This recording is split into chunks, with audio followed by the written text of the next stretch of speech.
بسم الله الرحمن الرحيم الحمد لله نحمده ونستعينه ونستغفره ونعوذ بالله من شرور أنفسنا ومن سيئات أعمالنا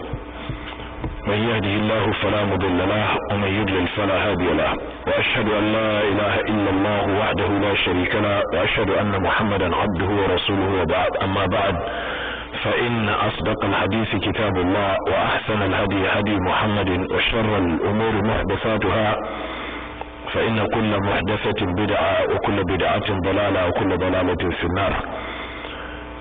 uwa masu kallo da saurare yanzu da ake sauraron mu yammacin ranar Lahadi ce da ta daidai da 23 ga watan Safar, hijira na da shekara 1434 daidai da 6 ga watan Januwari shekara ta 2013. wannan shine kasar na 73 daga cikin jerin goyon karatuttukan tafsirin Alqur'ani mai girma wanda muka watake da Alqur'ani mu'jizar mu'jizoji. idan jama'a ba su manta ba har yanzu muna cikin suratul Baqara. wadda suratul Baqara kamar da muke bayani ta sauka a Madina ne. ta tattauna mas'aloli dangane da tauhidi da aqida.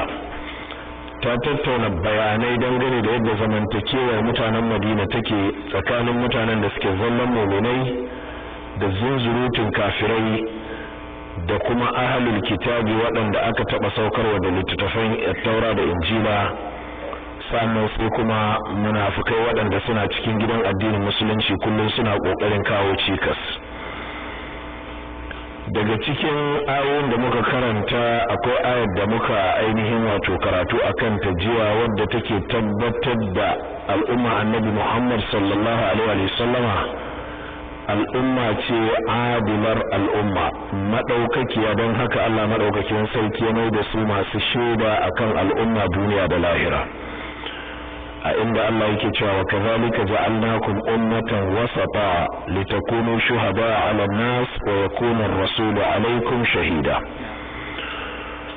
na daga cikin hukuncen bangaren wannan aya wanda ainihin da mu tattauna ba a jiya har muka tsallake wata mas'ala wadda malamai suka tattauna akan ta ita ce mas'alar ba da shaida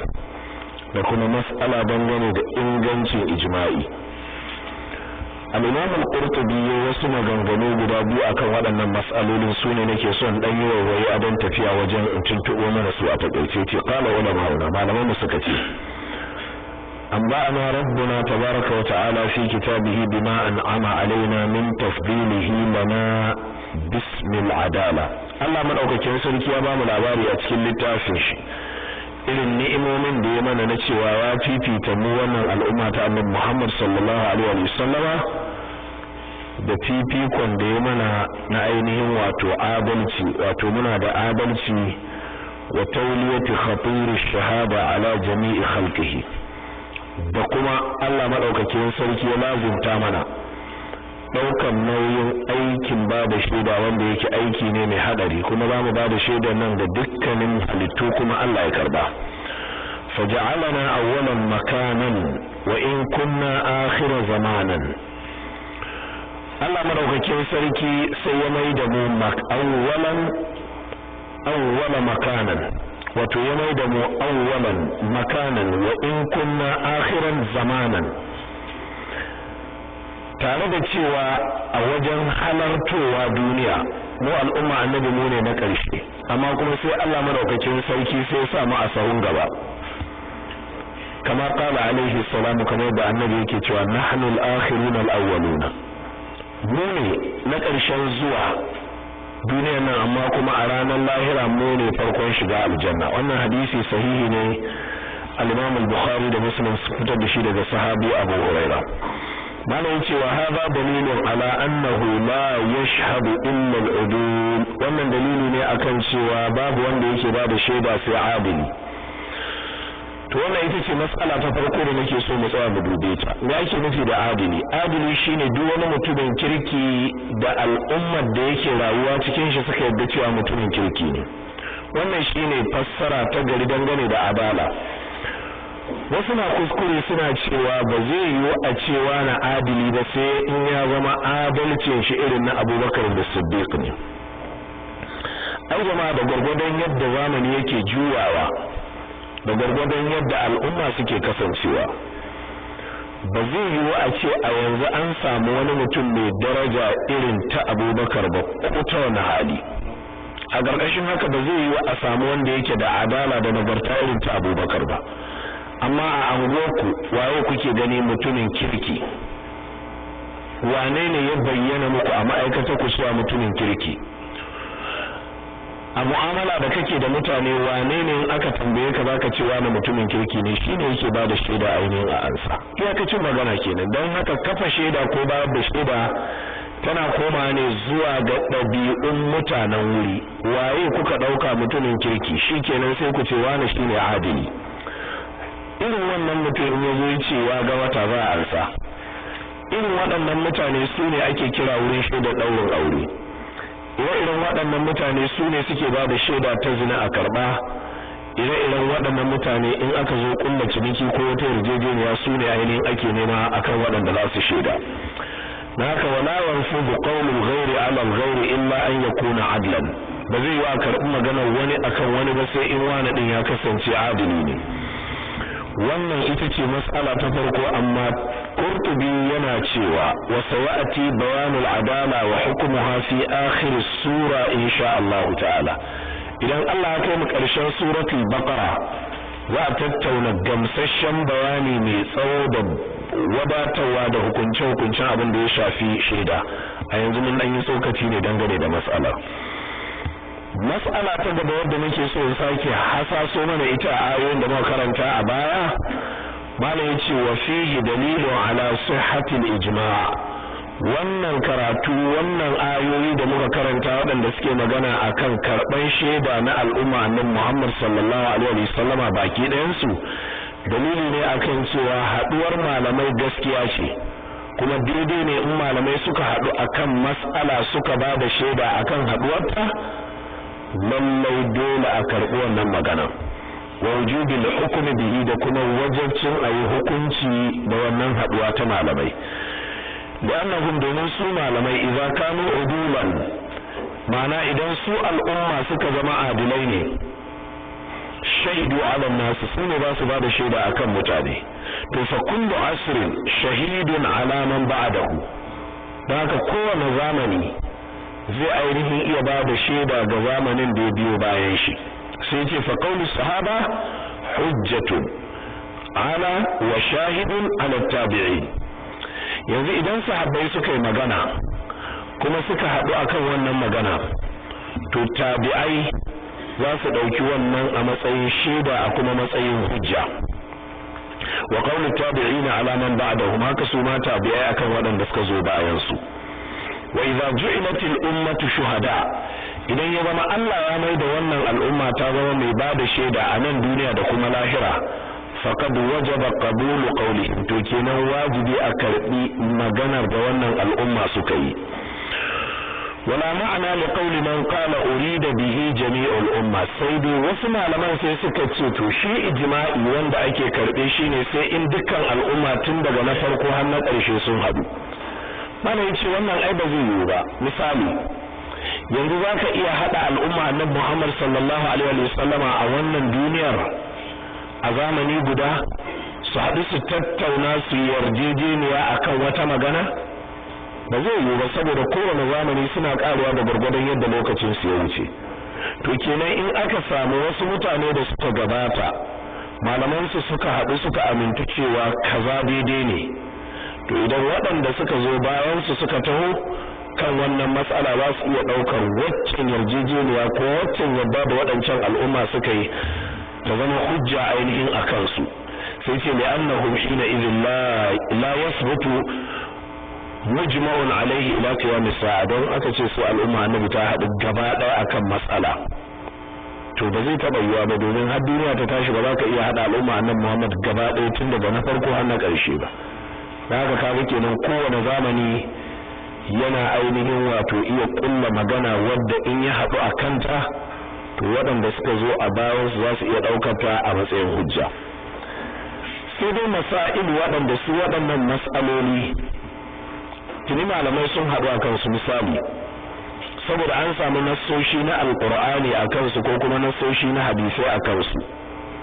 sakamakon wannan sai malamai suka zo suka haɗu to ba zai yi ko wani zamani ma in yazo a ce ba a sake duban wannan ijma'i ba saboda ijma'i ne da aka yi shi akan nassi misali yanzu sallah azhar duk al'ummar musulmi sun haɗu cewa ana zaman gida raka'a 4 ce in an yi tafiya raka'a 2 ce me yasa wannan haɗuwar saboda akwai nassoshi akan haka to amma ba a ce mutanen wannan zamanin gaba daya malaman su kenan za su haɗu akan cewa taba gata ta bayyana a wannan zamanin malaman su suka tsaya suka yi nazari suka gane mecece taban nan menene illolinta waɗanne haɗurra take da su a addini da rayuwa waɗanne haɗurra suke da su na zamantakewa da tattali sai waɗannan malamai suka haɗu akan cewa taba haramun ce to bayan karewar wannan zamanin zamunan da za su biyo baya za su iya daukar wannan magana kawai su hujja da ita cewa ta ba ta haramta da ijma'in waɗanda suka gabace mu ina fata an gane shi yasa shi ma al-Imam al-Qurtubi da ya gama tattace mas'alar sai ya ce wa bayanu hadha fi kutubi usul al-fiqh in ana son bayanan waɗannan sai ya samu ainihin littattafai waɗanda malamai suka rubuta dangane da usul al-fiqh Allah madaukakin sarki ya taimaka sannan aya da muka kwana akan ta jiya ta 144 wadda Allah madaukakin sarki yake cewa qad nara taqalluba wajhika fi sama haka ne ko wannan aya ina son ku gane tare da cewa ita ce ta jinkirtu wajen zuwa sawaqulu sufaha ita ce ta fara gabatuwa ko to haka yake a tartibin rubuta alqur'ani da kuma tsara alqur'ani amma a tartibin saukarwa to wannan ce ta fara ainihin sauka qad nara taqalluba wajhika fi sama ita ta fara sauka domin ita ce ta biyo bayan saukar da waccan aya da aka share wa annabi sallallahu alaihi wa sallam hawaye wanda kuma a cikin ta Allah ya hasashen abin da kafiran za su faɗi idan an ainihin sauya alqibla kuma suka zo suka faɗi din dan haka qad nara taqalluba wajhika fi sama a tsarin karatun alqur'ani ita ce aya ta 144 amma an ka koma baya ita waccan sawaqulu sufaha'u minan nas zaka ga cewa ita ce aya ta 142 haka ne ko na'am kaga anan wannan yake koya maka kenan sanin ilimin alqur'ani ba zai yiwu kawai da daukan littafin a haka ka duba ba saboda akwai ire-iren waɗannan da dama a qur'ani akwai mas'ala da zamu zo mu samu a nan gaba dangane da takaba tana da hukunce guda biyu hukuncin farko an shafe shi hukunci na ƙarshe shi aka tabbatar har duniya ta tashi hukuncin farko ga mai takaba shine ta shekara guda tana takaba hukunci na biyu shine ta watanni 4 da kwanaki 10 bayani dangane da wata 4 da kwana 10 da bayani dangane da shekara guda na takaba dukkan su sun zo a cikin sura ɗaya ne ita ce suratul baqara amma an ka fara karatun suratul baqara daga farkon alif lam mim zaka dira akan ayar da take bayani ne dangane da wata 4 da kwana 10 sannan sai ka zo ka duro kan ayar da take magana akan shekara guda kaga yanzu idan ka duba tartibin zuwan alqur'ani kaga wadda ta fara magana wata 4 da kwana 10 daga baya ka zo kaga wadda take magana shekara guda a hankali ne za ka yi zato cewa mai shekara guda ita ta zo daga baya ta share wacce amma kun ga mai wata 4 da kwanaki 10 ita ce ta share mai shekara guda tare da cewa ita ne wata 4 da kwanaki 10 din ita ake fara karantawa da wannan ne zaka gane ashe yadda Qur'ani saukar da shi akai daga Allah ko to haka tartibin rubuta shi ma tauqifi ne idan sura ta sauka sai manzo Allah sai ce ku sata a wuri kaza idan aya ta sauka sai ce ku sata a wuri kaza idan sura kaza ta sake sauka sai ce ku sata tsakanin sura kaza da sura kaza dan haka tauqifi ne ba abu ne wanda sahabbai suka yi da ijtihadi ko da kwazon kansu ba babu abin da sahabbai suka kara ko suka rage dangane da tsarin sauka alqur'ani ko kuma wasu abubuwa na shi. To daga nan ne zaka gane ashe tunda haka ne al'amarin, abin da yake wajibi shine ka je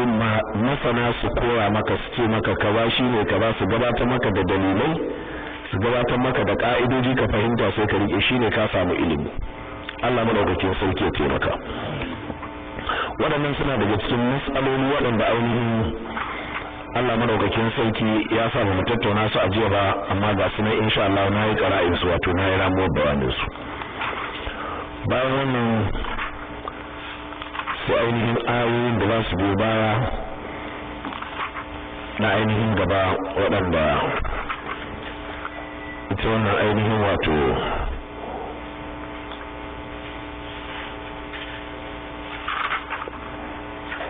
sani da wata matsala jiya ko mawayawuta,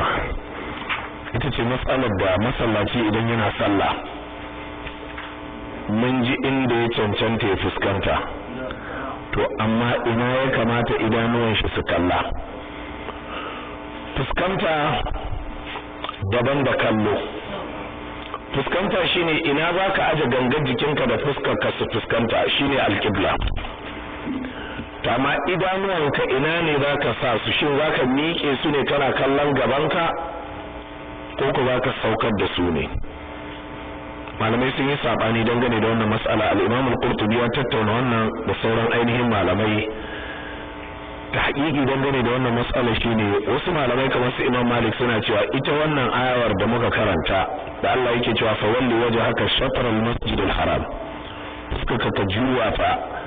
ta daidai da masallaci mai alfarma. Imam Malik ya ce ita wannan ayar hujja ce akan cewa idanuwa ma za a daga su kalli gaba ne. To sai dai kuma lokacin da Imam Malik yake faɗin haka, wallahu alam, kowa ga sana ko kuma a wannan lokacin hadisi bai isa gare shi cewa a cikin sunna annabi sallallahu alaihi wa sallama annabi idan ya tashi sallah lalle yana fuskantar alqibla kamar da Allah ya umarce shi,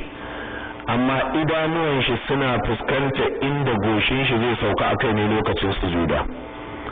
a halin tsawa da halin ruku'u. Amma a halin zaman tahiya idanuwan annabi sallallahu alaihi wasallam suna duban yatsan shi ne wanda yake nunawa yana kadawa a wurin tahiya. Dan haka jama'a,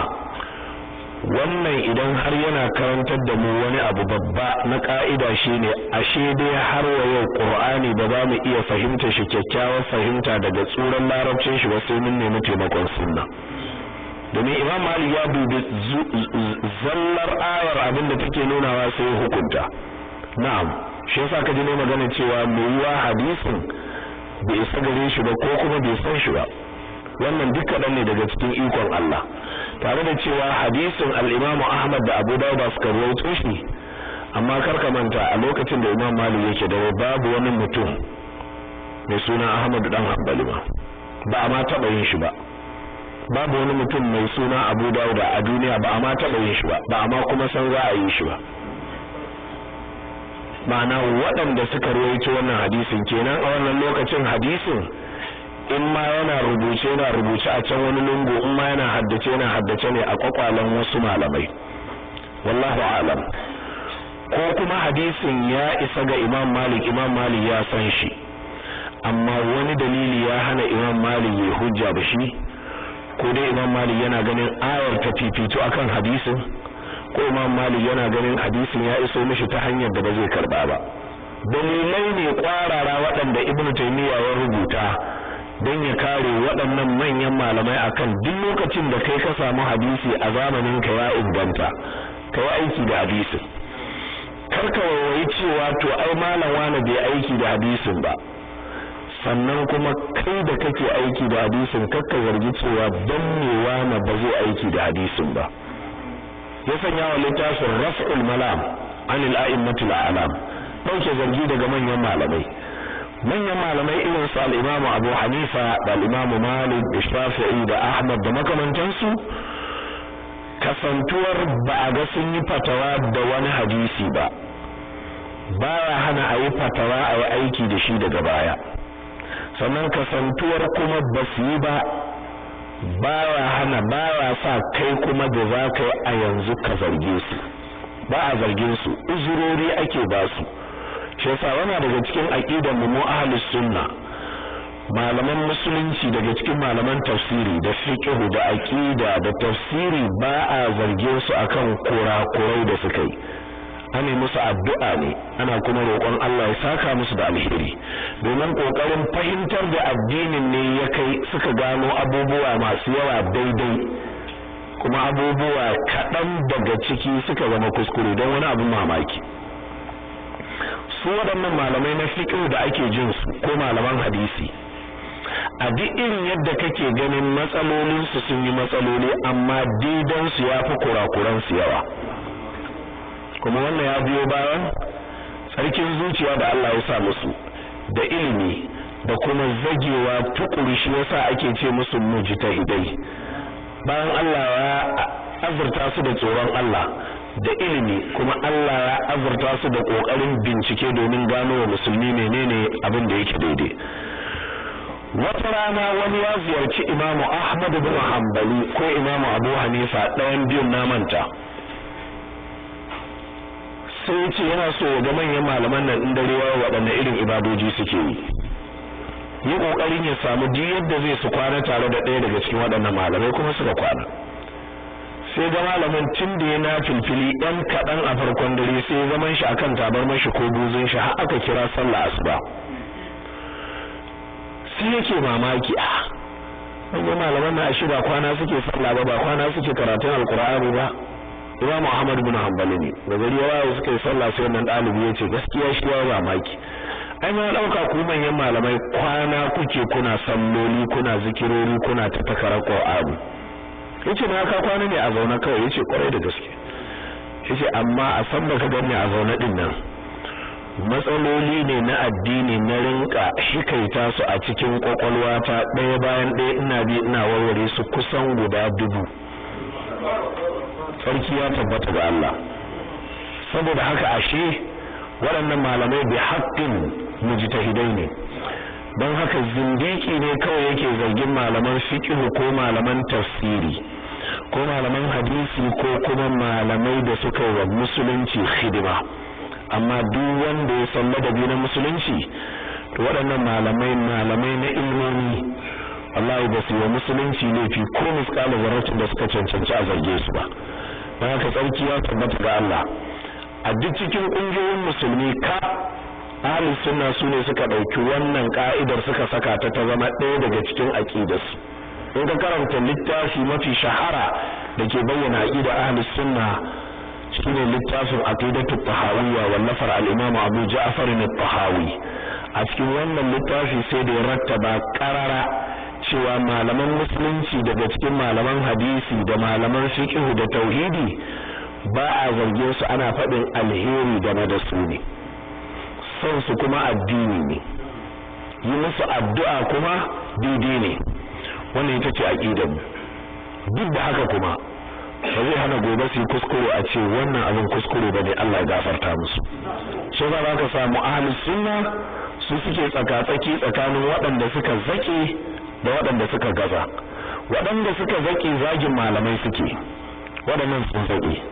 waɗanda suka gaza kuma suna runguma duk abin da yazo daga malamai daidai da ba daidai ba ahlus sunna su dubi daidai ta hanyar binciken waɗannan abubuwa na malamai da hasken ilimi sai su karba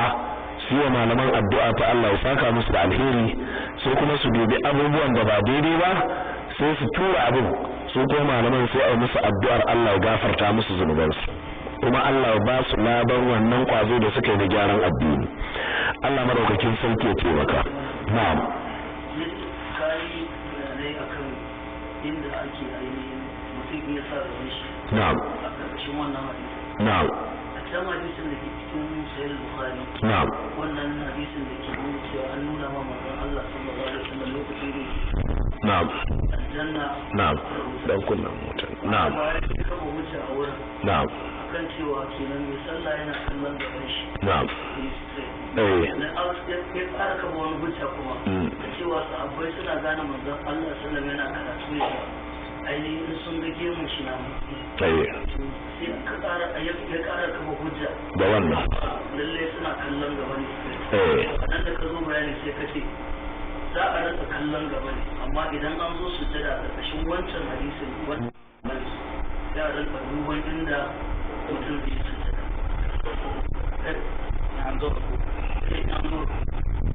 ba na iya cin abubuwan da na faɗi a wannan wurin amma dai ta hakiki dangane da matsala ita ce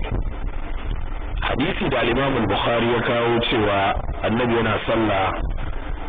an kawo aljanna da wuta an aje mishi a gaban bango dan haka ya kai hannu zai taba shi hadisin ba nassi bane akan abin da ake magana haka nan cewa sahabbai suna gane annabi yana karatu a sallolin azhar da asar ta hanyar ganin motsin gemun shi kenan suna daga sakonsu suna kallon shi kenan wato suna kallon gaban su garin haka ne har suka ba shi ma ba nasu bane akai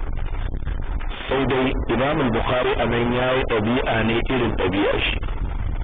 shine idan ya gamsu da abu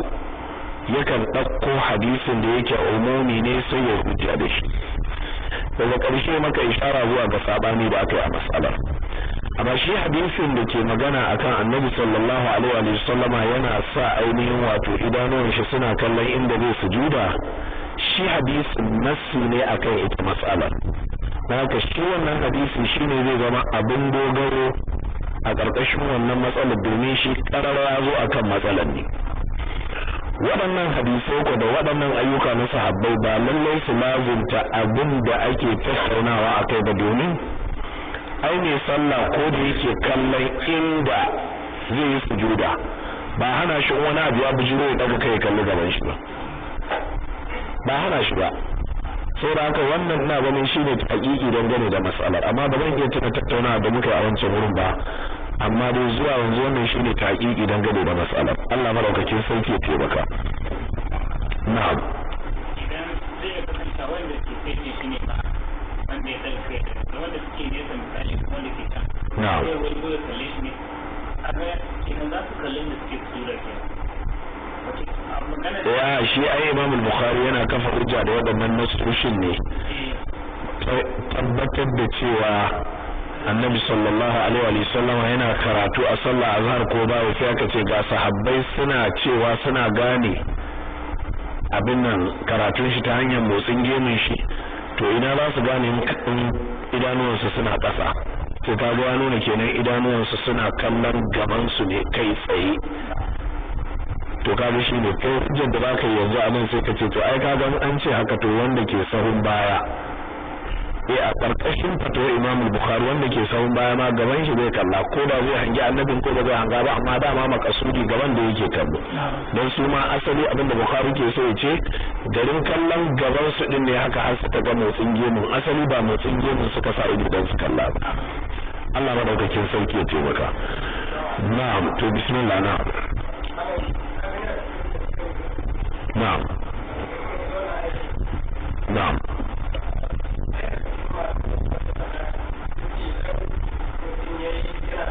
نعم haka na'am na'am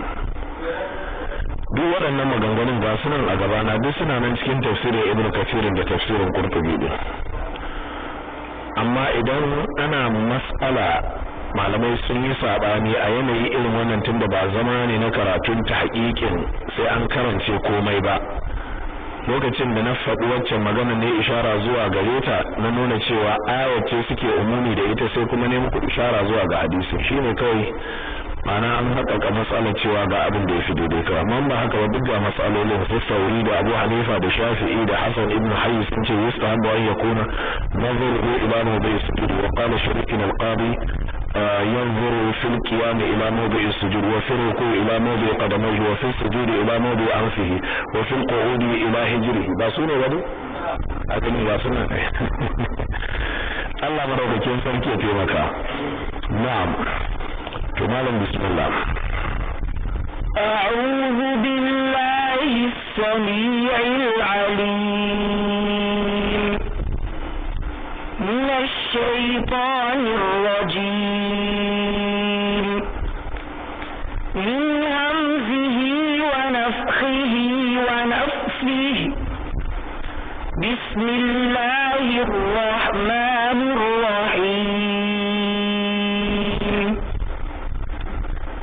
ولئن أتيت الذين أوتوا الكتاب بكل آية ما تبعوا قبلتك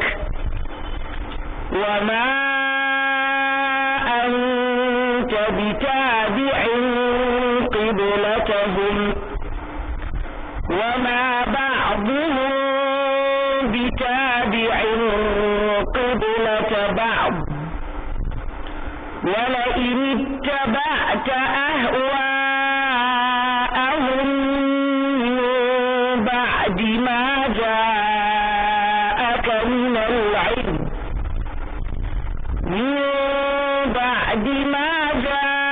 جاءك من العلم إنك إذا لمن الظالمين. na'am dadin dadawa a can baya wadancan ayoyi da muka tattauna karatu a kansu ita ayar ƙarshe din nan ta dauko wata mas'ala da Allah madaukakin sarki ke cewa wa innal ladina utul kitaba la ya'lamuna annahu al-haqqu min rabbihim ai su wadanda aka ba su littafi sun san cewa shi alqur'ani din nan gaskiya ne sun san cewa shi annabi Muhammad sallallahu alaihi wasallam gaskiya ne amma anan ba ana magana alqur'ani bane ba ana magana manzon Allah bane sallallahu alaihi wasallam ana magana ne akan tahwil alqibla min bait almaqdis ila alkaaba su sun san cewa gaskiya ya kamata kai wata tambaya cewa to sun san cewa gaskiya ne kuma suka kafirce domin aya ce ta alqur'ani Allah madaukakin sarki ke cewa su ahlul kitabi lallai sun san cewa juwa alqibla daga baitul maqdis a dawo zuwa ainihin Ka'aba to gaskiya ne me yasa suka rinka musu me yasa suka rinka saka shubuhi malamai sun ba da amsoshi guda biyu akan wannan qadiya mas'alar farko malamai suka ce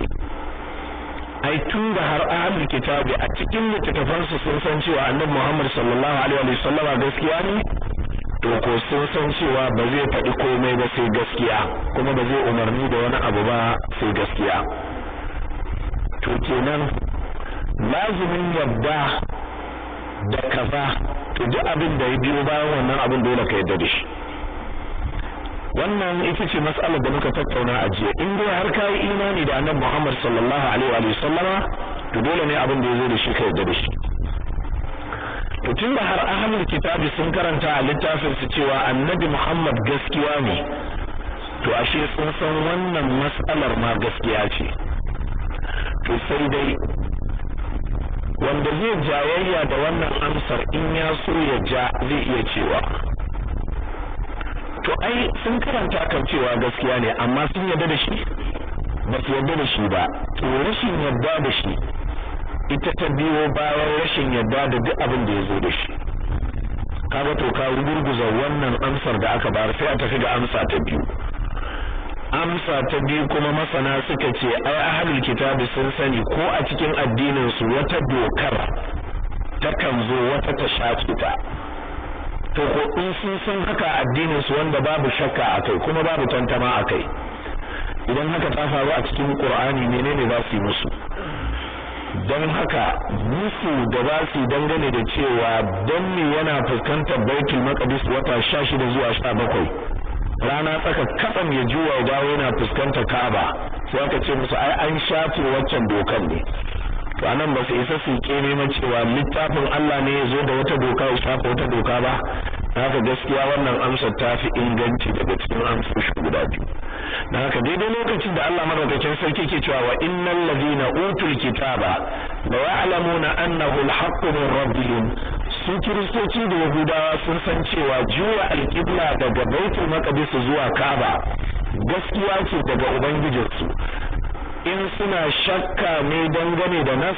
wata doka ta shafa wata sai a ce ai ba bakuwa bace akwai ta cikin dokokinsu akwai ta cikin annabawansu akwai ta a cikin littattafansu wannan ita ce isharar da Allah madaukakin sarki yake Allah madaukakin sarki ce wala in ataita allazina utul kitaba bi kulli ayatin Allah zai tabbatar mana da irin tsaurin kai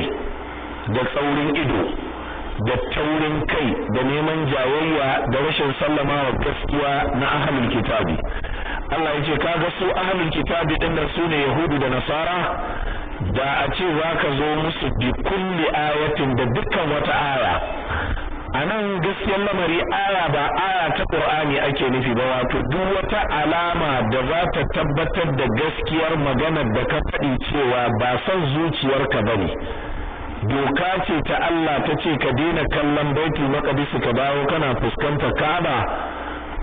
Allah madaukakin sarki ce mata bi alqiblataka, ba za su bi alqiblaka ba. To me ma'anar bin alqiblaka? Ba za su musulunta ba. Duk wata hujja da za ka zo musu da ita wadda za ta tabbatar da gaskiyarka a matsayinka na manzo ba za su yi ba. Duk wata hujja da za ka zo musu da ita wadda za ta tabbatar musu da cewa ba son zuciya ce ta sa rana tsaka,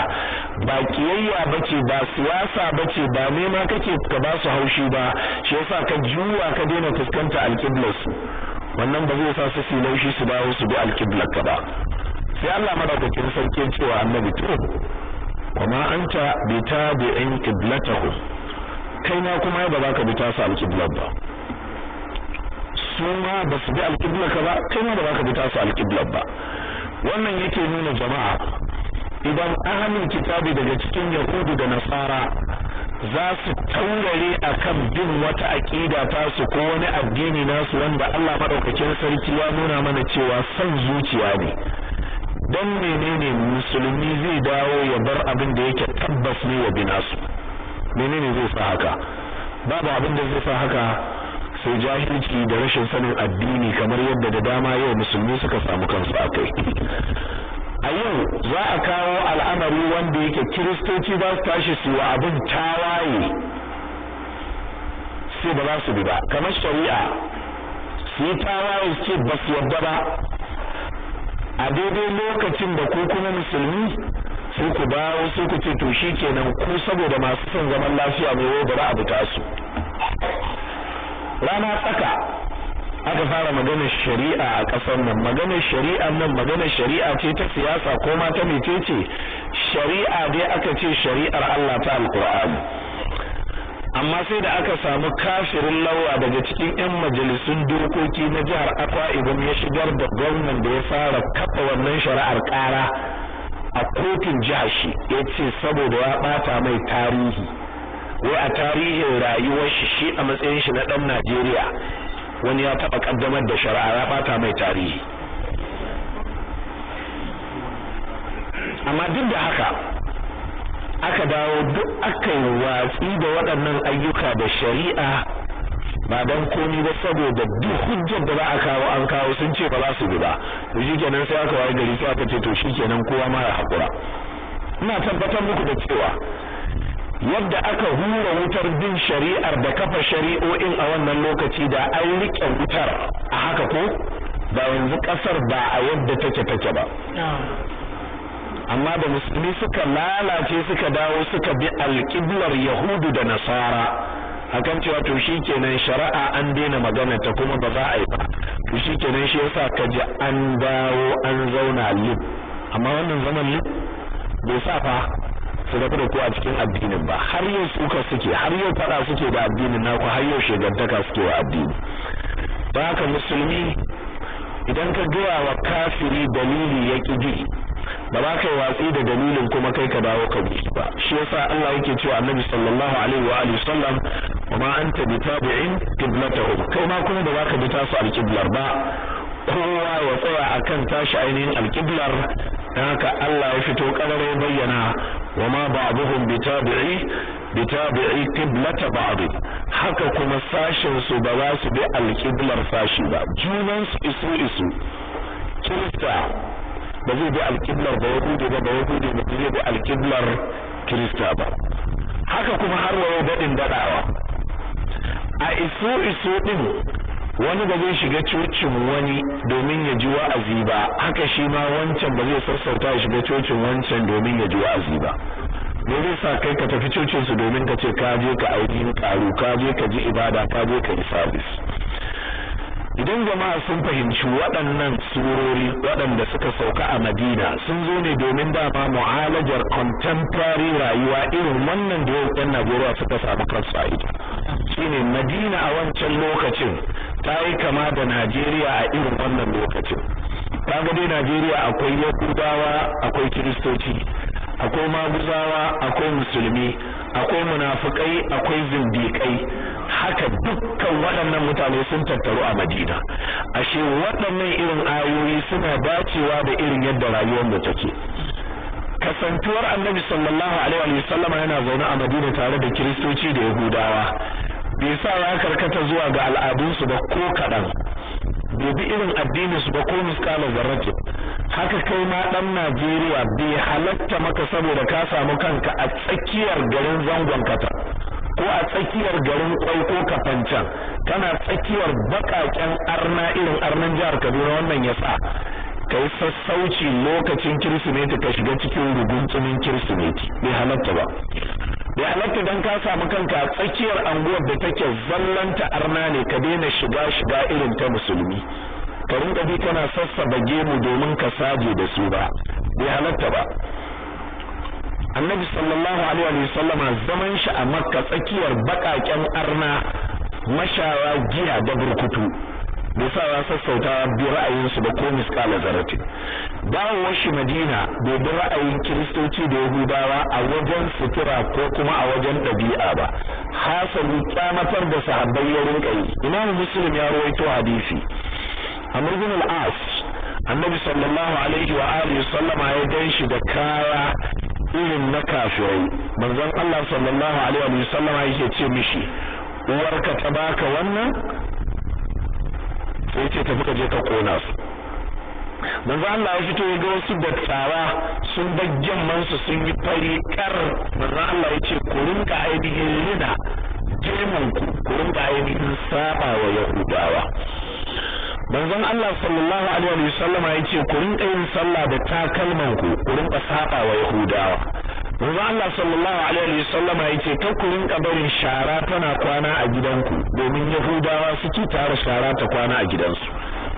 Yahudawan suna nan a cikin garin Madina Annabi sallallahu ta'ala alaihi wa alihi sallama yake faɗin haka jama'a idan kun fahimci wannan babu dalilin da zai sa ban ka miƙe ka ce abi kaza an ki yarda abi sai ka dawo sai ka ce to shikenan majority carry the vote sai kai ma ka koma ka bi ra'ayinsu dole ka kafe akan ra'ayinka haka musulmi tun farko ake mishi fatan kafin ya dauki wani ra'ayi ya zama ya dauke shi ne ala basiratin min Allah zama yana da dalili da wannan za ku gane irin musibar da ƴan arewacin Najeriya suka samu kansu a ciki ta bangaren waɗannan sanatoci waɗanda suka tafi da ƴan majalisu suke wakiltar mutane musulmin arewacin ƙasar ba sa dawowa ana yin town hall meetings su dawo a zo a zauna a wani zaure a cikin gari ko a anguwa a tattauna matsaloli da suke tasowa waɗanda ake kiransu national issues a gaya musu ina ne ra'ayin mutane ya kwana waɗannan gyare-gyare ne malaman su za su yi wa waɗannan ra'ayoyi wanda in ya tafi a matsayin shi na wakilin jama'a zai je ya wakilce su ya yi magana da rawunsu hasali matsala ce za ta taso ya miƙe zai yi magana sai ya magana da iyakacin tunanin shi saboda shi ɗan boko ne saboda ya zuba dukiyar shi an zaɓe shi ya tafi senate sai zama maganar da yake ba lallai ne ta dace da waɗannan mutane da yake wakilta a al'ada ko a addini ba don haka ɗan arewacin Najeriya akwai babban aiki a kanku na turjiya da cewa ba ku yadda ba sai dai ku zaɓi wanda kuke so ya je ya wakilce ku amma ba dai a zaɓa muku ba in ba haka ba har abada za ku zama daga cikin tankaɗe da rairayar ra'ayoyi da ake yi ba ku da mutanen da za su je su tace ra'ayi su fitar da naku shi yasa ba ga duk matsalar da ta taso jama'a sai ai ta walanke kenuwa su za su koma su ce a tara fastoci a tara manyan masanansu a tara shugabannin al'umma a zauna a tattauna a fahimci juna ya ɗauki matsalolin da ake so ya je gabatar a matsayin shi na ɗan boko ɗin ya je gyara su ya rubuta sai ya miƙe ya kare su mutanen shi suna ji suna gani a cikin shirye-shirye da ake na tashoshin talabijin da sauransu na haka in ya dawo su rungume shi don ya je ya gabatar musu da ra'ayi a daidai lokacin da naku ya yi wata 6 bai zo ya gan ku ba rabon da ku ga naku tun lokacin da ya zo neman zaɓe bayan kun zaɓe shi sai dai ku ji shi a BBC yana kara wani ra'ayi kuna tsine mishi albarka. Wannan yana daga cikin abubuwan da suka kai arewacin kasar ta samu kanta a halin da ta samu kanta. Suna ji suna gani alamas na imino Umar a cikin Senate ana kokarin passing bill akan wato azartar da doka dangane da terrorism. Me ake nufi da terrorism in the Nigerian dictionary ana nufin halin da 'yan arewacin Najeriya musulmi suka samu kansu. Wa ake nufi da ɗan ta'adda wane ne terrorist? Ana nufin musulmi ɗan arewacin Najeriya. Suna ji suna gani. Za a miƙe a yi maganar. Yana tsoron in ya tashi ya nuna rashin yadda shi kanshi ba a ce he is one of them. He is a sponsor. Shi kanshi yana ɗaukar nauyinsu. Don haka in ma ya tashi ya goyi baya yana dawowa a garinsu a jajjefe shi. In ma ka ga yayi tagumi yana gingadi ko yana bacci su kuma suna ta maganar karshe in an nemi goyon baya ya daga hannu ko bai daga hannu ba a buga guduma a ce an zartar da abin da ainihin aka zartar.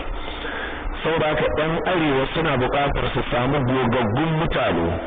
waɗanda suka ƙware suka cancanta kuma waɗanda za su rinƙa neman jin ta bakin su kafin su je su wakilce su.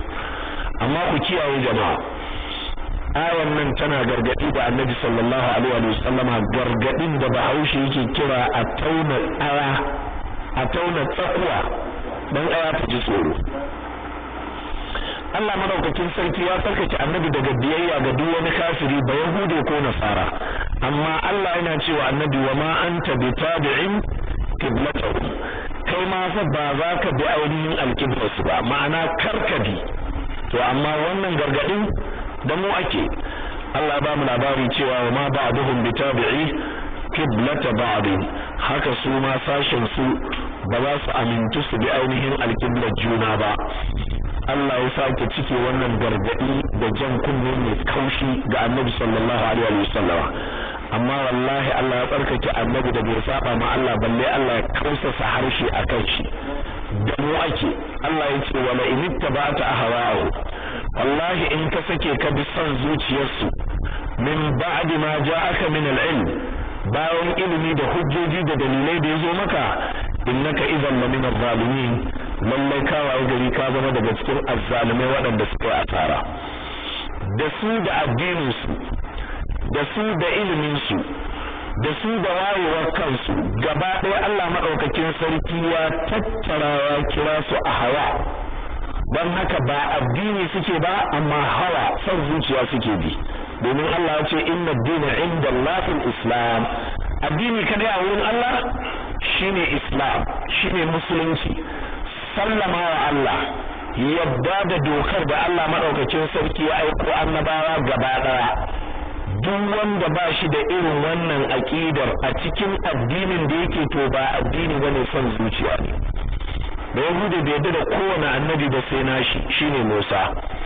Kuma Qur'ani kajiya suka mu'amalanci Musa tsakanin duka da sharri da kazafi da kene masu cewa Allah ba za su bi ba. Wannan ma shine manzon nasu. Ya suka kwaranye tsakaninsu da annabin Allah Dawud, cewa suka yi sarkin gargajiya ne, tsohon soja ne, mulki ya kare mishi ya zo murɗi sarauta da ƙarfi. Me suka ce wa Suleiman? Cewa suka yi matsafi ne, ɗan tsubbu ne. Annabi Isa me suka ce mai suka yi ɗan zina. Me suka ce wa shi cewa suka yi munafukar karuwa ce da ta fake da ibada tana lalata a cikin masallaci. Waɗannan irin mutanen su ne mutanen da za a kira ire-iren waɗannan maganganun nasu addini. Karanta alkur'ani ka ji me suke cewa Allah suke yadullahi maghlula, hannun Allah a makale yake, Allah yana da ruwa. Allah ya ce hullat aidihi wa lu'inu bima qalu, an murda hannayensu kuma Allah ya tsine musu albarka saboda wannan magana da suka faɗi. Bal yadahu mabsuutatan yunfiqu kayfa yasha, hannayen Allah a buɗe suke, Allah na bayar da alheri yadda ya so. Me suka sake cewa game da Allah madaukakin sarki? Cewa suka yi inna Allah faqirun wa nahnu aghniya saboda Allah ya ce man zallazi yuqridu Allah qardan hasana wane ne zai baiwa Allah rance kyakkyawan rance sai suka ce inna Allah faqirun wa nahnu aghniya Allah yace laqad sami Allahu qawla alladhina qalu inna Allah faqirun wa nahnu aghniya sanaktubu ma qalu Allahu akbar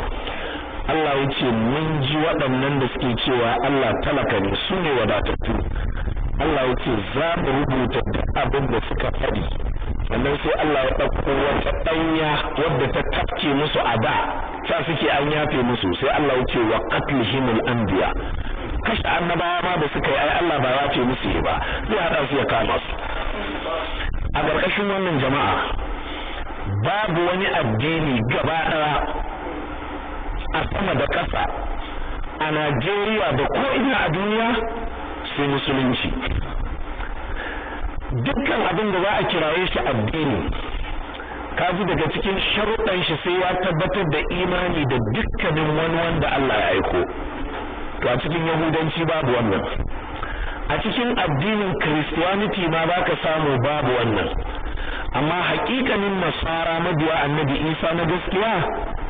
sun yi imani da duk wani manzo ko annabi da Allah ya aiko kafin ko bayan annabi Isa Allah madaukakin sarki ya rubuta a wurare da dama a cikin Alƙur'ani daga cikin su akwai sarki Najashi wanda lokacin da sakon manzon Allah ya isa har kuka yake fashewa da shi yana cewa lallai mun san wannan gaskiya waɗannan su ne nasara na gaskiya don haka ƙarshe ya ƙare akan bin addinin musulunci daga cikin su akwai Waraqatu bin Nawfal wanda lokacin da manzon Allah ya bayyana a ranar farko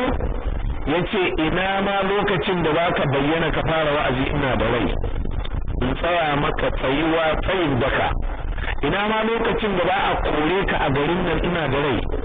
in yi turjiya in ce ban yadda ba manzon Allah yace yanzu nan ma za a kore ni yanzu nan za a cutar da ni za a sai Waraka wuce ai ba wanda ya zo da irin abin da ka zo da shi sai da aka cutar da shi sai da aka kore shi Waraka bai daga wannan hadisa Allah maraukakin sarki ya dauki ran shi wasu matasa daga cikin sahabbai sai suka dauka to ai Warakatu bai imani ba domin bai bayyana a lokacin da ya bayyana imanin shi a cikin jama'a ba nan sai suka zauna suna hira suna zagin Waraka suna cewa kafirin banza kafirin mutu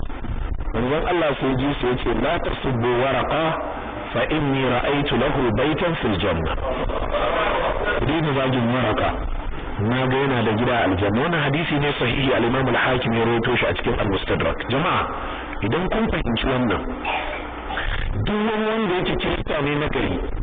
to lalle zai dawo ya karbi addinin musulunci don ba addinin larabawa bane amma addinin annabawa ne Isa kuma yana daga cikin annabawa na biyu duk abin da za a kira shi addini na daga cikin characteristics na daga cikin siffofi da ɗabi'u na addini to dole ne a samu yana da ibada dole ne a samu yana da kula da tattali yana da ta cewa dangane da shugabanci da biyayya shugabanci dole ne ya zama yana da tsarin zamantakewa idan ba musulunci ba babu abin da ake kira addini a yau a doron duniya wanda littafin shi yake cike da bayanai dangane da ibada dalla duk wata ibada da kaga musulmi suna yi tana nan a cikin alkur'ani babu wata ibada ko kwaya daya wanda ya bayyana a duniyar musulunci yau musulmi suna yin ta wanda qur'ani bai zo da ita ba a yau akwai ibadoji da dama da kiristoci suke yi da yahuda waɗanda babu su a cikin littattafansu misali kiristocin Najeriya yau suna zuwa aikin hajji suna ainihin taruwa yin salloli na jam'i amma an ka tambaye su a ina ne aka samu a cikin littafinsu babu inda aka samu sai dan sun ga musulmi suna yi su ma sai suka ce dole a kafa musu hukuma alhazai kuma dole ne su ma lokacin karfe 2 ta musulmi sun fito su ma dole za su fita in ka ce a ina ne littafin ku yazo da bayani akan a cikin Jerusalem da nufin ziyara ta aikin hajji har in mutum ya je a rinka ce mishi jeji babu a cikin littafin su amma a ina ne a cikin littafin musulmi aka faɗa haka a wurare burji wa atimul hajj wal umrata lillah walillahi 'ala an-nasi hajjul baiti man istata'a ilayhi sabila. A ina ne aka ce muku ku rinka fitowa lokaci kaza domin taruwa kuna sallah? Babu. Musulmi suna yi su ma sai su ce tunda musulmi sun fito sallah azhar su ma dole ba su fito su taru a wani wuri suna yin ibada. A ina aka faɗi a littafin su? Babu. A ina aka faɗi wannan a cikin littafin musulmi? Gashi nan burjik a cikin littafin, a cikin sunna gashi nan ko ina. Warka'u ma'ar raki'in. Idan za ku yi sallah to ku rinka yin sallah tare da jama'a waɗanda suke yin sallah, kar ku kadai. Yanzu duk waɗannan abubuwan suna tabbatar maka cewa littafin cike yake da ibada. To haka harkar tattali, littafin alkur'ani yana cike da harkar tattali, tun daga neman kuɗi, tun daga bashi, tun daga rubuta shi, tun daga tsawatarwa game da riba. Allah madaukakin sarki a Qur'ani yake cewa wa halallahu al-bai'a wa harrama riba. Allah shi ya halatta ciniki kuma Allah shi ya haramta da riba. Haka in ka taho mas'ala aure wa ankihul ayama minkum was-salihina min ibadikum, kina nan birjik mu'amala ce tsakanin wani da wata, tsakanin wasu da wasu. Haka mas'alolin jihadi wa qatiluhum hatta la takuna fitna wa yakuna ad-dinu lillah. Kun ga waɗannan to ka ɗauki duk wata harka ta shugabanci da duk wata harka ta biyayyar shugabanci, ita ake kira siyasa ko? Tana nan zankame a cikin alkur'ani. Ɗauko duk wata harka da ta shafi harkar zamantakewa tana nan zankame a cikin alkur'ani. Don haka wanda duk ya karanta wani darasi da suke a cikin philosophy da suka kira philosophy of religion, zai ga cewa su kansu philosophers din suna cewa there are four characteristics of any way of life to become a religion. Kafin wata hanyar rayuwa a ce ta zama addini, to sai an samu waɗannan hanyar rayuwa tana da sifa ta worship,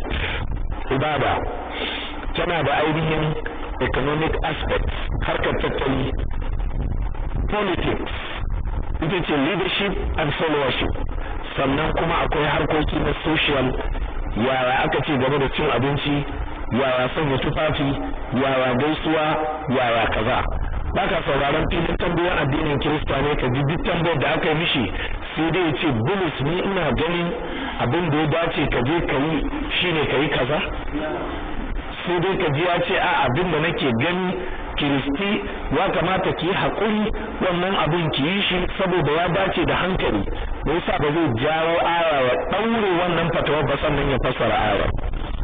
Saboda addinin koda na gaskiyar shi na Nasara, addinin koda na gaskiyar shi na Annabi Musa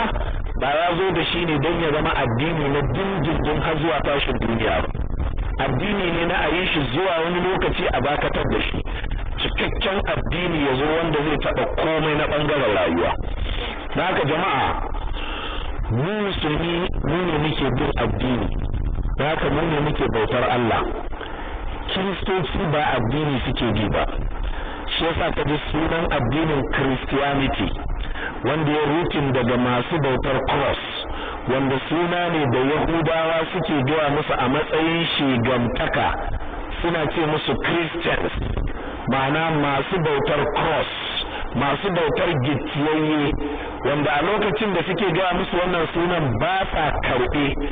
fada suke domin sun san zagi ne. Amma lokacin da zamani jahilci ya mamaye su, sai suka karɓa har suna ambata wa kansu cewa they are Christians by faith, daga suna sanya wa 'ya'ya suna Christiana ko Christi ko makamantan haka, ma'ana ba ma gujiya ce mai bautar cross. Da tafiya har suna ɗaukar cross suna ratayawa a wuyarsu. Duk wannan saboda jahilci ne da kuma kasantuwar cewar wannan hanya son zuciya ce. Don haka kaji Allah yana cewa wala inittaba'ata ahwa'ahum, idan ka sake ka bi son zuciyarsu min ba'di ma ja'aka min al-ilmi bayan ilimin da yazo maka dan haka ku duba jama'a Qur'ani abin da ke cikin shi ilimi ne abin da ke cikin hadisi ilimi ne amma abubuwan da suke tsarawa na dokoki abubuwa ne na son zuciya don haka kaga suna karewa da gwargwadon karewar mulkin mai mulki suna sauwawa da gwargwadon sauwawar wasu al'umma amma alqur'anin da iyawanmu suka musulunci da shi shine muke musulunci da shi wannan alqur'ani shine ƴaƴanmu da tattakunmu za su yi musulunci da shi wannan alqur'ani shine alqur'anin da annabi da sahabbai suka yi musulunci da shi me yasa duk da juwawar zamani duk da sauyawa al'umma ya bace da su saboda ba komai bane ilimi ne duk inda ka je a duniya 1+1 amsar ta ita ce 2 wannan arithmetic din da turanci ne ko da Chinese ne da kowane yare amma 5 - 2 ita ce 3 idan ka sake ka ce 3 ka daidai idan ka ce 2 fa ba daidai bane to duk inda kuma ka je a kowane arithmetic na kowane yare 5 - 2 in ka ce 2 is wrong babu wani yare da a cikin arithmetic din su za su ce daidai ne ya nuna kenan san zuciya ne jahilci ne to dan haka alqur'ani ya dace da kowace al'umma ya dace da kowane zamani ya dace da kowaɗanne mutane a ƙarƙashin wannan jama'a wallahi dole ne mu turje akan bin shari'ar alqur'ani domin ita ce ilimi shine tabbas waɗannan abubuwan da suke bi suke aikata mana su da waɗannan abubuwan da suke ƙaƙaba mana wallahi al'azim son zuciya ce wannan son zuciya ta bayyana a cikin littattafan su da suke karanta waɗanda suke kira littafin Allah domin za ka samu waɗannan littafai kamar yadda Qur'ani ya shaida mana da yadda duniyar tarihi ta shaida mana a yau daga 1956 zuwa yau 2013 an canza Bible ninkin da ninkin ya fi so 60 me yasa littafin Allah walau kana min indi ghayrillah lawajadu fihi ikhtilafan kaseera yace Qur'ani ma da daga Allah yake ba an samu tufka da warwara amma da yake daga Allah yake fa babu tufka da warwara a cikin Al-Qur'ani a ƙarƙashin wannan jama'a doka ita ce ta Allah duk wata doka ba daga Allah take ba to ba doka bace duk wani addini da ba sunan shi Islam ba to ba addini bane dan haka Allah madaukakin sarki da mas'alar al-qibla da mas'alar da ba al-qibla ba ya tattara yake cewa wala in tabata ahwa'ahum min ba'd ma ja'aka min al-ilmi innaka idhan lamin az-zalimin idan ka sake ainihin ilimi da ya zo maka daga Allah ka bi son zuciyarsu to ka rayu gari ka zama daga cikin ainihin azzalumai su wane ne waɗannan azzalumai sai Allah da kanshi ya fassara su da cewa allazina atainahumul kitaba na'am allazina atainahumul kitaba ya'rifunahu kama ya'rifuna abna'ahum wa inna fariqan يكتمون الحق وهم يعلمون الله يقول الذين آتيناهم الكتاب الظالمين سنة وأن دمك باس للتافن من الله واتو التوراة والإنجيل أنا النوع اللتافي يجي نفي باينا عين اللتافي دوبان ينا نفي اللتافن الله دا يهودا التوراة دا كريستوتي إنجيلا sune waɗanda muka ba su littafin Allah ya arifunahu da suka karanta littafin Allah sai suka san wannan annabin da za a aiko a ƙarshen duniya kamar ya arifuna abna'ahum kamar yadda suka san ƴaƴansu wa inna fariqan minhum amma duk da haka sai aka samu wasu bangare daga cikin Yahudawa da Nasara la yaktumuna al-haqqa suna koyar wannan gaskiyar da suka santa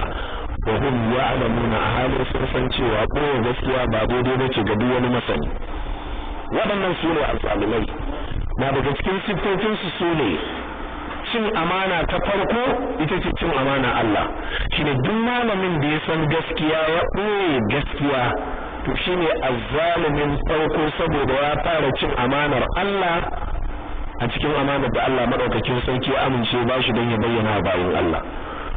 Waɗannan mutane Yahudu da Nasara hadisai sun zo ingantattu waɗanda suka ba da labarin shaida akan cewa sun shaida karara sun san annabi ba sa shakka bangare da wannan. Na daga ciki akwai shahararren hadisin mai tsara wanda mun karanta shi anan a lokacin da muke karatun fiqh sira. Annabi sallallahu alaihi wasallam ya karbi jali a hannun as-sayyida Khadija sun tafi ainihin ƙasar Sham domin su ainihin yi kasuwanci. Kafin wannan lokaci kawun shi ya taba daukan shi sun tafi ziyarar bude ido da sabar da zumunci zuwa ƙasar Sham. An sauki Annabi sallallahu alaihi wasallama a wani masauki wanda yake a bayan gari ne ya zama kusa da ainihin masaukin Annabi. Akwai malaman Yahudawa suna cikin ɗakunan ibadarsu suna ibada. Ɗaya daga cikin su ya fito zai kama ruwa sai ya ga yanayin ciyawun wurin gaba ɗaya sun kwanta, sai ya ga yanayin ainihin wato jimani na wurin wato sanyin wurin ya sauya, sai tabbatar da cewa akwai wani bawan Allah da Allah madaukakin sarki ya kawo shi wurin. Haka sai ya rinka bi tsibin jama'a yana bincike yana duba su. Duba wannan da zai so ga wannan matashi kusa da dattijo Abu Talib yana duba shi ya banka ya duba sai kira wannan dattijo Abu Talib yace daga ina kuke? Yace daga kasar Larabawa. Sai yace kai maza ka dauki yaron nan ka bar garin nan da shi. Domin wannan yaron yana da siffofin annabin da zai bayyana a ƙarshen duniya kamar yadda muka karanta. Idan suka gane zai bayyana ba cikin su ba za su kashe shi, sai Abu Talib ya dauki annabi ya sheka a guje suka bar yankin kasar Sham. Lokacin da suka tafi kasuwanci da Maisara irin wannan ce ta sake faruwa a ƙasar Sham. A ƙarƙashin wannan mutanen nan sun san Annabi sallallahu alaihi wa alihi sallama kamar yadda suka san ƴaƴansu. Sai malamai suka ce me yasa Allah madaukakin sarki yayi kwatance da ƴaƴansu? Bai ce sun san Annabi kamar yadda suka san kansu ba. Masana suka ce ai kai kanka baka sanin kanka sai lokacin da girma ya kama ka. Don haka bai dace a yi maka kwatance da sanin kanka ba, saboda an samu wani lokaci wanda kai ma baka san kanka ba. Amma ɗanka da aka haifar maka shi akan idan ka fa ya girma akan idan ka, me baka sani da mara da shi. Don haka Allah madaukakin sarki sai kwatance mafi hikima da cewa sun san annabi kamar yadda suka san ƴaƴansu. Shine ba abin da ba su sani na annabi sallallahu alaihi wa sallam ba. Tun kafin zuwan shi duniya sun karanta halittar yadda take, sun karanta ɗabi'un shi, sun karanta halayen shi, sun karanta inda zai zauna, sun karanta bayanin da zai zo da su, da irin ɗabi'un wa'azin shi, da irin yankin anguwa ko ƙasar da zai zauna, yaya nau'in bishiyoyin suke, wacce ƙasa ya baro, daga ina su wane ne, ba abin da ya rage game da annabi wanda ba su sani ba sallallahu ta'ala alaihi wa alihi sallam. Yace to kaga mutanen da suka yi wa annabin nan sani irin wannan, amma da yazo suka ce ƙarya ne. Yanzu za ka yi mamaki don wannan annabin ya zo yana fuskanta alƙibla kaza ya ce a juya a koma kaza, ko sun ce ƙarya ne, za ka yi mamaki? Ba za ka yi mamaki ba. To waɗannan su ne azzalumai, sai Allah yake kanka sace ka zama irin su. Ko da haka malaman musulunci kar ku rinka koyar ƙarya, kar ku rinka koyar gaskiya kuna bayyana ƙarya. Kar ku zama kuna da son zuciya saboda kabilanci ko kungiyanci ko goyon bayan wani, ya zama kun tsaya wa gaskiya. Don waɗannan Yahuda mun ji ayoyi a baya, mun kai su ga wannan kafircin. Allah ya ce hasadan min indi anfusihim an yunzila Allah min fadlihi ala man yasha'u min ibadihi. Wai hasada ce ta kama su. Wai dan menene Allah zai saukar da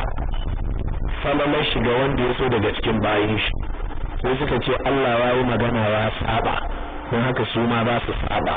Aka ce kamar yaya? Suka ce ya ce zai turo annabin ƙarshen zamani, dan ne da ya tashi turowa bai turo cikin su ba, sai Allah ya ce ya ce zai turo a cikin ku. Sai suka ce ai a ɗabi'ar ya saba turowa cikin mu, to dan ne yanzu zai turo cikin wata al'umma? Ya saba alƙawari. Sai aka ce ai bai muku alƙawari ba. Alƙawarin da zai turo annabin ƙarshen zamani a gari mai yawan dabinai, kuma ya turo annabin ƙarshen zamani ya bayyana a gari mai yawan dabinai, kuma yayi hijira gari mai yawan dabinai ita ce daga Makka zuwa Madina. Allah bai saba alƙawari ba domin bai muku alƙawari cewa zai ci gaba da aiko wannan manzanci lallai a cikin ku ba. Sannan littattafan ku sun bayyana cewa annabta ba ta tike daga kan gidan Dawud daga nan shikenan ta tsaya. Annabta kuma ta tike daga gidan Dawud. Gidan Dawud yana tikewa a tarihin Banu Isra'ila akan Annabi Isa. Sannan sai kuma aka ce annabta za ta koma gidan Isma'ila. Komawar annabta gidan Isma'ila shine bayyanarta a ƙasar Larabawa a garin da Isma'ila ya gina masallaci shi da mahaifin shi. Don haka zuwan Annabi sallallahu alaihi wa alihi sallama ya tabbatar da gaskiyar abin da suka karanta a cikin littafinsu. Amma Allah madaukakin sarki ke bayyana maka cewa waɗannan mutane azzalumai ne. Wani zalunci ya wuce abin da kake wa wani wa'azi da shi ya bayyana kuma sai ka ce ƙarya ne. Shi yasa Jabir dan Abdullahi a ƙarƙashin ayoyin da muka karanto a can baya idan ba ku manta ba, walamma ja'ahum rasulun min indillah musaddiqun lima ma'ahum wa kanu min qablu yastaftihuna 'ala alladhina kafaru falamma ja'ahum ma 'arafu kafaru bihi fala'natullahi 'ala al-kafirin. A ƙarƙashin wannan aya Jabir yace lokacin da addinin musulunci ya zo sai suka tuna wa'azi da malaman Yahudawa suke suna cewa ai annabin ƙarshen zamani ya kusa zuwa, za mu imani da shi, ku kafirai masu bautar gumaka mu bi mu kashe ku kisan Adawa da Samudawa. Jabir ya ce ko Adawa da Samudawa ba mu sani ba tunda ba mu karanta tafan annabawa, a bakin su muka ji. Yace sai muka bi su muna ce musu ku ji tsoron Allah Yahudawa,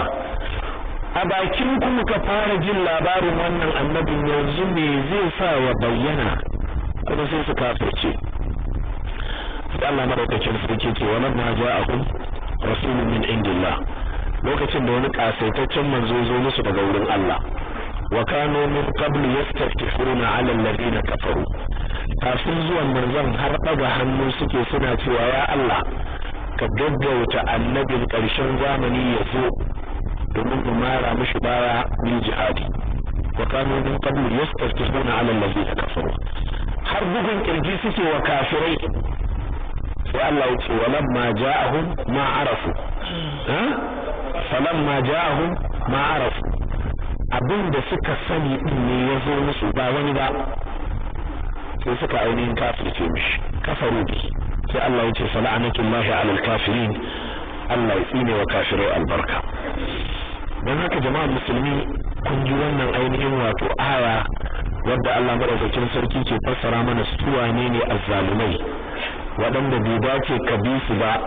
bai dace in sun turje ba za su bi gaskiya ba kai ka rabu da gaskiya ka bi su. Allah yake cewa alladina atainahumul kitaba ya'rifunahu kama ya'rifuna abna'ahum,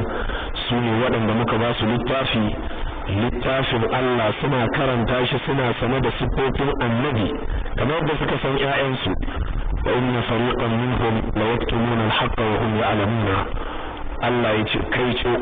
an samu wasu daga cikin su suna sane da gaskiya amma kuma sai suna ɓoye wannan gaskiya a halin sun san cewa ɓoye gaskiya ba daidai bane. Allah madaukakin sauki ya taimake mu. Waɗannan ayoyi jama'a na daga cikin ayoyin da suka dace bari da karanta mutanen ƙasa irin wannan tamu domin ainihin su rinka jajircewa suna tsayawa akan abin da addinin musulunci ya zo da shi, cewa babu ba ja da baya. In dai har ba za su bi ku ba to kuma ba za ku bi nasu ba, sai dai kowa ya tsaya ya bi nashi. Dan haka sai Allah ya ce wa likullin wujhatun huwa muwalliha. Na'am, الحق من ربك فلا تكونن من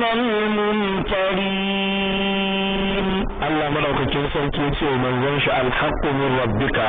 gaskiya dai tabbatacciya ga ta nan ta zo daga wurin ubangijinka. Fala takunanna min al-mumtarin, dan haka ahir karka sake ka zama daga cikin masu shakka. Har abada manzon Allah bai taba kasancewa ba kuma ba zai taba kasancewa daga cikin masu shakka ba amma duk wannan ana jan hankalin mu ne mu musulmi in ya zama manzon Allah da Allah yake da yaqinin gaskiyar shi yana gargadin shi cewa ya tsaya akan gaskiya kai ya zama cikin masu shakka sanin babu aula mu musulmi mu tsaya mu jajirce akan gaskiya kar mu sake mu kadu kar mu sake mu raurawa duk da juyin juya hali da ba a samu sannan kar ka samu kanka a wani hali wanda tsoron mutuwa ko ɗauri ko talauci ko yunwa tsoron ba a yi da ku ya sa ainihin ku ki tsayawa ku bayyana menene addinin musulunci ya ce domin a irin wannan halin yakan zama hali na jarabawa haka Allah madaukakin sarki ya jarabci musulmi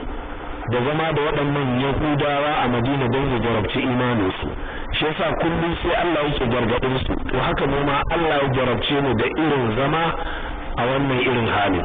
kuma Allah ya dauki wasu mukamai a wancan lokaci ya danka wa manyan kafirai tattalin arziki da harkar noma kaf a Madina ta zama tana hannun Yahudawa har ya zama annabin namu da Allah ya aiko da gaskiya ya zauna cikin bukatar da sai da ta kai shi ya tafi wurin da Yahudi ya ci bashin abin da zai wa iyalin shi cefa ne wanda wannan ya kai shi zuwa ga jinginar da kawon yakin shi na jihadi sulke da makamantansu a wurin da Yahudi har annabi ya rasu bai samu hali ya zuwa karɓo waɗannan kaya ba sai da Abubakar ya hau khalifanci aka ja karɓo su amma duk da haka annabi sallallahu alaihi wa sallama bai ki karanta musu wata aya da Allah ya saukar mishi ba manzon Allah bai sassauci akan wata gaskiya wadda Allah ya dora shi akai saboda ya samu mukami ba me yasa a yau ake samu wasu lalatattu daga cikin wadanda suke cewa kansu musulmi suke komawa ainihin mara kafirai ba saboda suna sa rai su samu ainihin mukami me yasa daga cikin malamai ake samun waɗanda salon wa'azin su ke canzawa saboda mulki ya koma hannun kafirai domin su kiyaye mishi kujerar shi ta umara da ta hajji me yasa daga cikin masana ake samun wanda yake zai tsau da wani nau'i na wa'azi nashi saboda ya tabbatar da in ya ci gaba da wannan wa'azin to abubuwan da suka saba shigo mishi za su saurara malamai ku ji tsoron Allah alhaqqu min rabbika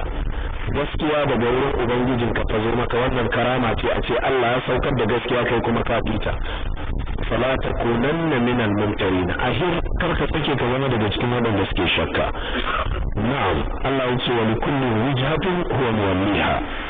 na'am wa likulli wijhatin huwa muwalliha fastabiqul khairat أينما تكونوا يأتي بكم الله جميعا إن الله على كل شيء قدير cikin ayoyin baya kaji Allah ya gabatar da hukunci cewa wala in atayta allazina utul kitaba bi kulli ayatin ma tabi'u qiblatak duk ayar da zaka zo musu da ita duk hujja duk dalili ba za su bi alqiblarka ba wa ma anta bitabi'in qiblatahu kai ma ba za ka bi tasu ba wa ma ba'dakum bitabi'in qiblatahu ba'd su ma ba za su bi alqiblar junansu ba Roman Catholic ba zai bi Protestant da don yana ganin shi tsinanne ne khawariji ne dan tawaye ne Protestant ba zai bi Roman Catholic ba don yana ganin shi ba ma guje ne dan gargajiya ne da sunan addinin Christianity dan Jehovah Witness ba zai bi Papa Roma ba don yana ganin Papa Roma zindiki ne mai ci da sunan addinin Almasihu ba za su fi junansu ba kai kana musulunci za ka bar musuluncin ka bi su ka lalace su kansu suna kallon junansu batattu ne me kake tunani kai sai ka dawo sai ka bi su ka bar gaskiya ka bi son zuciya? Yanzu dinnan ba da jimawa ba jama'a, je ka samu garin Kano yana cikin irin wannan rubutun tsakanin mabiya ɗariƙar Tijjaniya da mabiya ɗariƙar Kadiriya. Abdul Jabbar ya fito kacce da su watsi ne musu albarka, su ma waɗancan sun fito sun yi kacce da shi sun tsine musu albarka, kuma sun ce sun buɗa wa juna yanzu ba ragayya. Wannan ya shigantar da wannan ya shigantar da waɗannan. Yau ɗin nan na zo da jerin kasusuwan nasu na sanya wa mutane a nan inda muka karatun Hamawiya ya shiga cikin kasar ɗin Hamawiya gaba ɗaya. Sannan na ɗauko waƙen da wani ɗan uwansu bazazzagi ɗan Tijjaniya a nan Kahutu mai suna Sama'ila. Shi ma ya waƙe Shehu Barhama yana cewa la ilaha illa huwa. Shehu Barhama lam yalid wa lam yulad. Ba a haife ka ba, haihuwarka kuma ƙarya ce. Duk wata haihuwa da aka ce kai ƙarya ne, kuma ba shegen da ya haife ka kai ma. Yau din nan duk wanda yake so yanzu din nan an tashi ya tsaya sai a jefa mishi a Bluetooth din shi. Waɗannan su ne mabiya son zuciya. Zagi ne tsakanin junansu. Isu sun yi wa kansu shaida suna shirka. Kai ne da kake bin abin da ya zo daga Allah ko daga Annabi ba ka sassauta ka bi su. So da haka malaman ahli sunna, malaman izala, wallahi tallahi hawaniyarku ta kiyaye ramar bin bid'a. Wallahi ku daina sassauci game da duk wata bid'a. Wallahi munafunci ne gare ku. A ce wai dan jama'atu Muslim Islam ta kira taro za a yi taron tafsiri. Sai ka ga malamin izala wani ya riko carbi mai tuta. Shi kanshi ya san ƙarya ne, amma wai saboda ya san shugaban kwamitin yana rike da nashi tarbin don a matso da shi kusa. Ka lalace, ka yi asara, ka bi son zuciya. Kana da Qur'anin, kana da hadisi, kake neman mutane a wurin wani wanda ba Allah ba? Kana da Qur'anin, kana da hadisi, kana da'awar sunna, Allah ya ɗaukake ka, amma kana ganin cewa ba za ka kai ga ajimurwarka a tashar wani rediyo ba sai ka bi wasu 'yan bid'a. Ku je ku ji abin da Kano take cikin rudani kenan yanzu. To haka waɗannan Kiristoci, haka waɗannan Yahudawa. Duk yadda za ka ga tangal-tangal ɗin zamani ya juya, wallahi karka ta shiga cikin wata barazana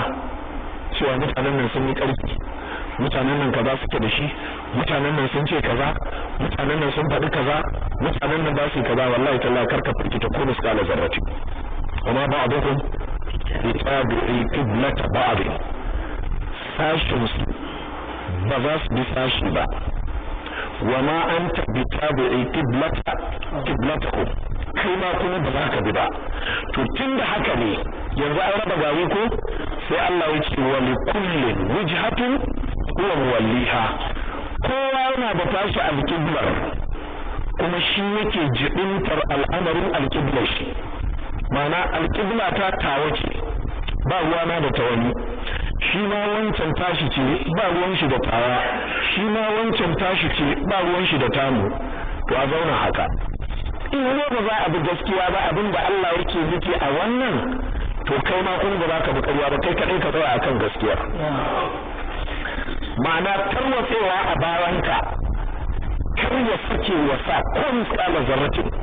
Kawai ba ka ga cewa to tun da haka ne bari ka shiga cikin legagar dangi. Annabi ya bada labarin wani annabi ya zo yayi wa'azi, mutum 10 ne a bayan shi, wani ya zo 7 ne, wani 8 ne, wani 3 ne, wani 2 ne, wani ya zo da mutum 1 ya koma, wani ya zo yadda ya zo haka ya koma. Kenan koma ta shi ko ɗan shi ba wanda ya bi shi. Amma yayi tsayawaye alhaqqu min rabbika fala takunanna min al-mumtarin. Haka wa likullin wijhatun huwa muwalliha.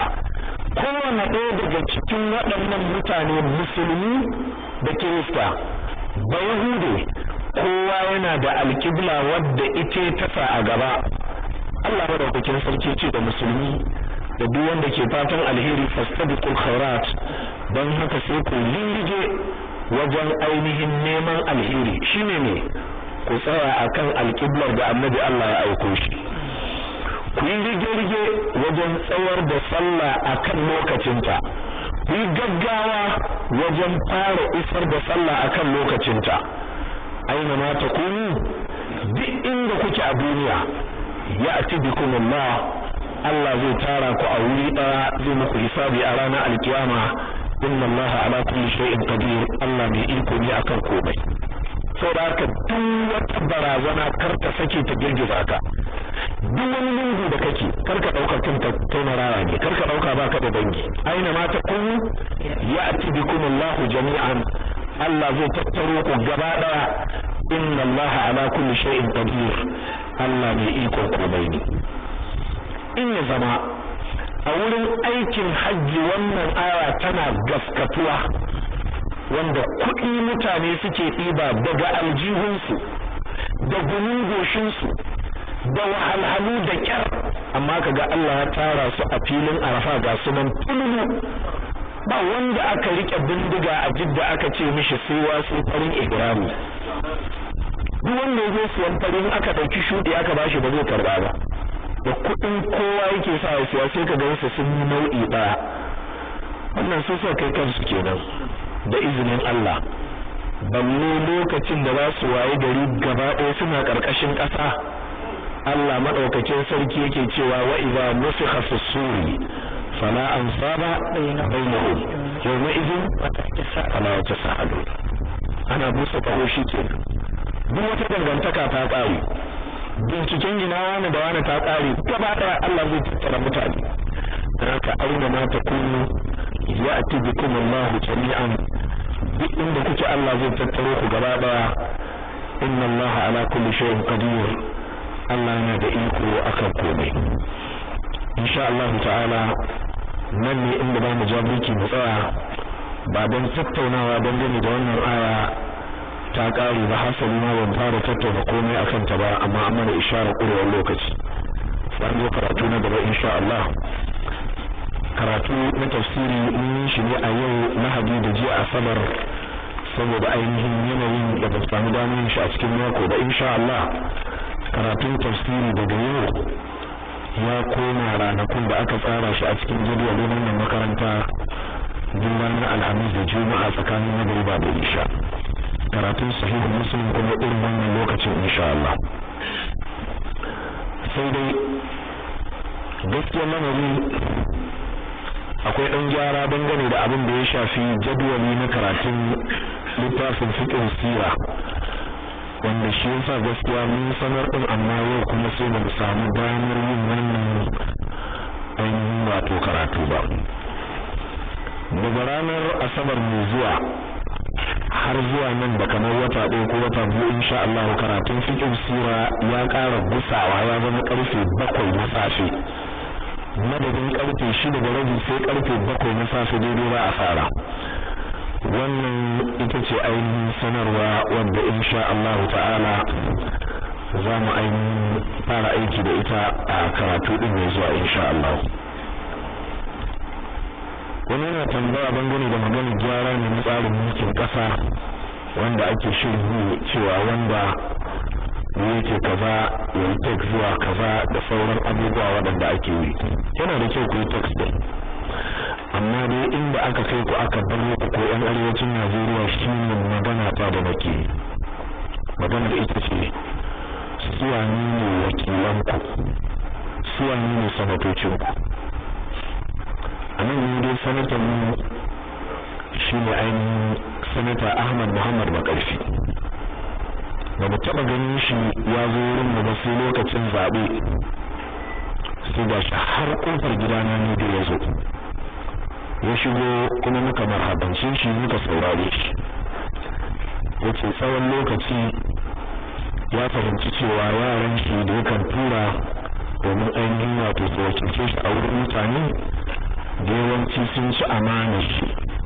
kuma bai gane haka ba sai wannan lokacin da aka zo za a yi siyasar juye ban ɓarya ta, sai lokacin da aka zo za a yi karta sankar a wannan lokaci ya samu kanshi a cikin tashin hankali. Na farko dai tsohon yaron shi wanda ya feda ta fasa kwado ya wuce shi ya bayo yana ainihin fada da shi. Na biyu jama'ar gari ba su mafan da shi ba don ko gadon ya daɗe yana aiki amma kuma a yau ya nemi inda yake aikin nan ya ji ba a san shi ba. Ya taɓa zuwa gidana ina muciya a lokacin zaben 2003 lokacin da ya fito tafarki har ƙofar gidana ya zo a wannan lokaci ya turo wani ɗan anguwar mu sai dai na ce ban yi mishi izinin ya shigo gidana ba. Haka yi duniya na ce a ya tafi. To wannan karan da April 2011 ta sai ya ji tsoron kada haka ta faru. Don haka da ya tashi zuwa gidana sai ya ɗan dukunu. Idan kai ka san tashen Hausawa to ɗan dukunu shi in ya shigo ko wallahi sai an bashi.